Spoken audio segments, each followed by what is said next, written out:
Hi guys! Welcome on my YouTube channel. So, Yani TV DIY Pipe Cleaner. So, meron upcoming mga premiere guys. So, please don't forget to like, share, and subscribe. So, gagawa tayo ng strawberry keychain. Mini strawberry keychain. So, ito yung mga kailangan natin mga pipe.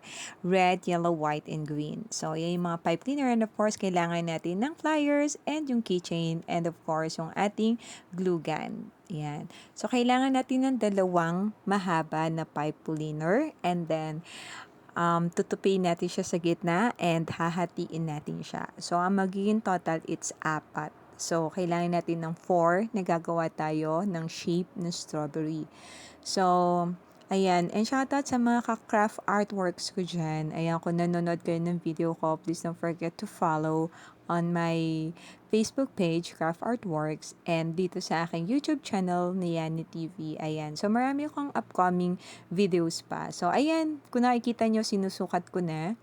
Ayan, nasa mga kamay lang natin, nasa mga kamay, tamang kamay natin ang mga sukat ng ating ginagawa. So, just follow the instructions on this video. Ayan. So, yan. Kahit po matanda kayo, pwede nyo gamit yung mga sukat, halos iisa lang yan. Baka kasi isipin ng iba magkakaiba, hindi, isa lang yan. Kung ano mang bala ka, kung anong gusto mong sukat. Ayan. Anyway, just twist it and then fold.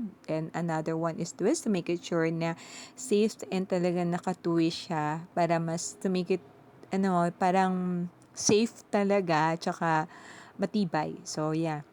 And then, bend sa, bebend nyo lang din siya. And then, get pliers and then twist it a little bit para magkaroon siya ng, parang design and shape. Ayan, na parang magmukha siyang strawberry.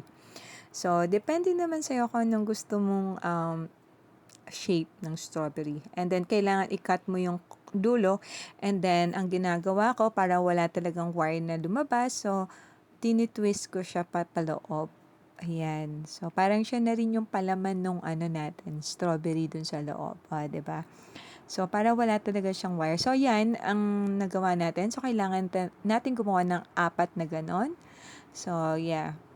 And then, yan. So, just follow the instruction, guys. And then, if you want to start your business, guys, ito yung lagi ko sinasabi sa aking campaign na maliit na puhunan, malaking tupuan. Especially kung ikaw ay matyaga, masipag, at may dedicated ka sa ginagawa mo, why not, diba? So, sakto-sakto to pambenta in any occasions. For giveaway, pwedeng lalo na kung malapit ka sa school, sa simbahan, sa palengke, ayan, mabenta to guys, no?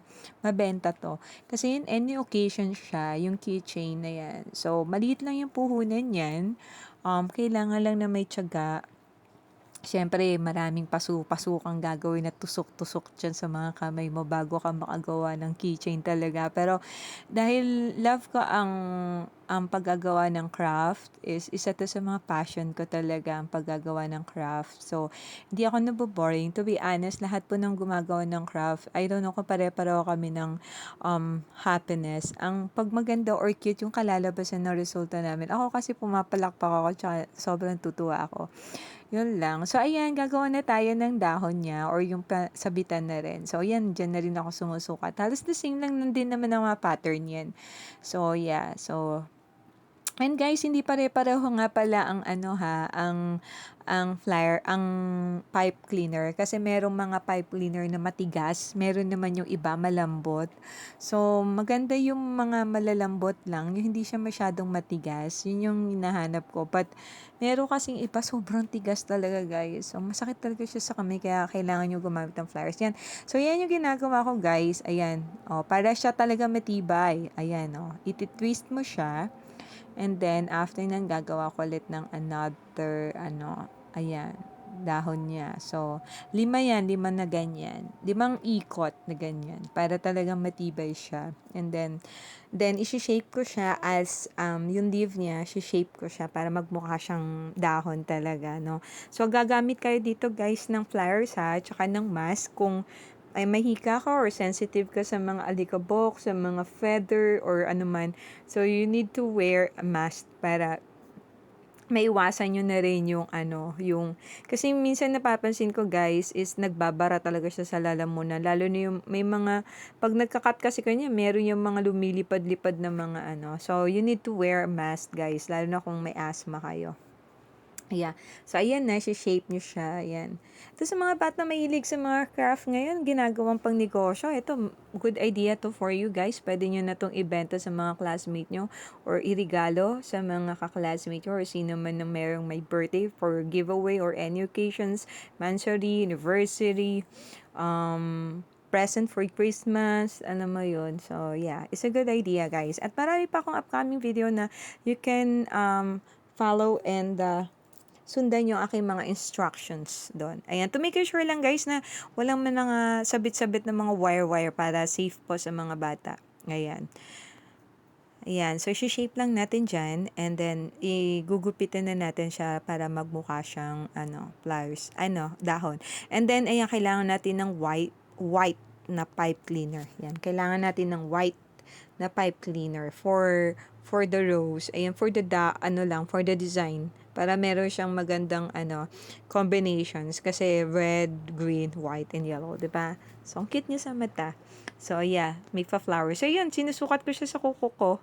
Yan, kung nakikita nyo, dyan na lang din ako kumukuha ng sukat ng niya, flowers niya dun sa aking kuko. So, lahat ng sukat ko, guys, wala nang measurements yan or what. Nasa mga kamay nyo lang yan. So, follow nyo na lang yung aking ginagawang instruction. And guys, it's really na rin na kung gusto nyo gayahin yung mga videos, yan, pwede nyo gayahin.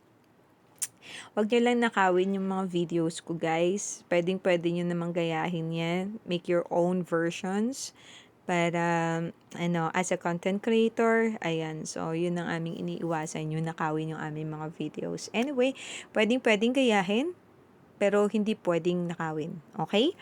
Ayan, yun lang. So, may mga comment kayo dyan. Mag-comment lang kayo sa aking videos. Ayan. And then, marami akong iba't ibang klase ng video dito sa aking YouTube channels.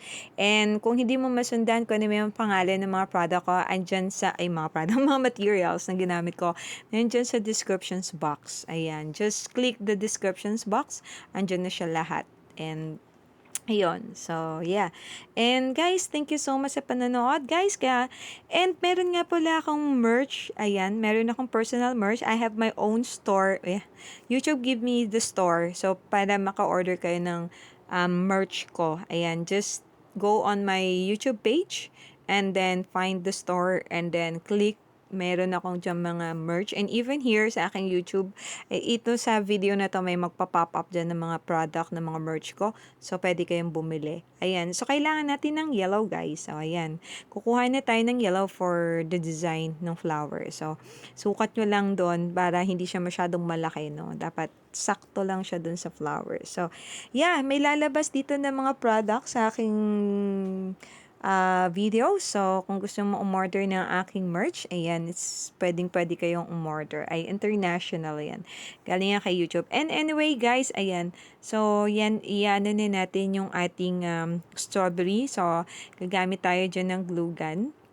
Ayan, so ingat lang sa paggamit ng glue gun, guys. To be honest, paso-paso yung mga kamay ko. Lahat naman ng craft artworks na gumagawa, guys, glue gun talaga nagiging kalaban namin. Kasi masakit siya sa kamay, lalo na kung napapaso. Ayun, no. Paltos-paltos talaga siya. But anyway, sobrang happy naman kasi kahit papano ang cute ng kinalalabas. And sa mga umu-order ng aking mga product, shout out sa inyo.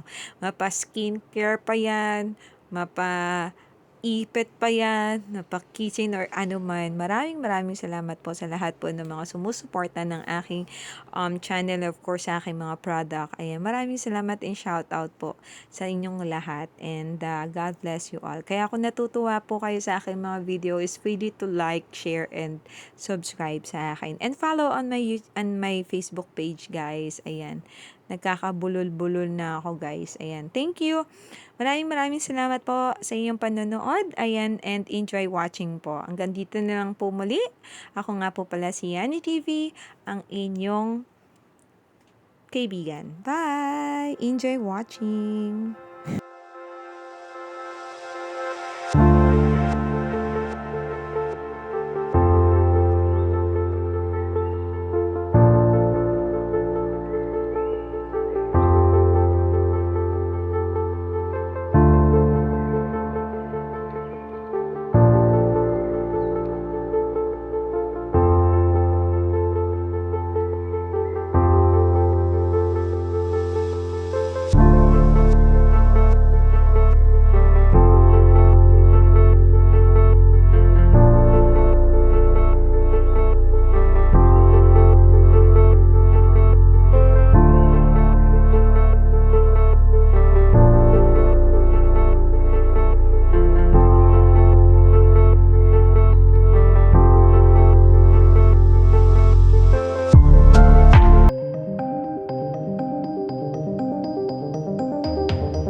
Thanks for watching.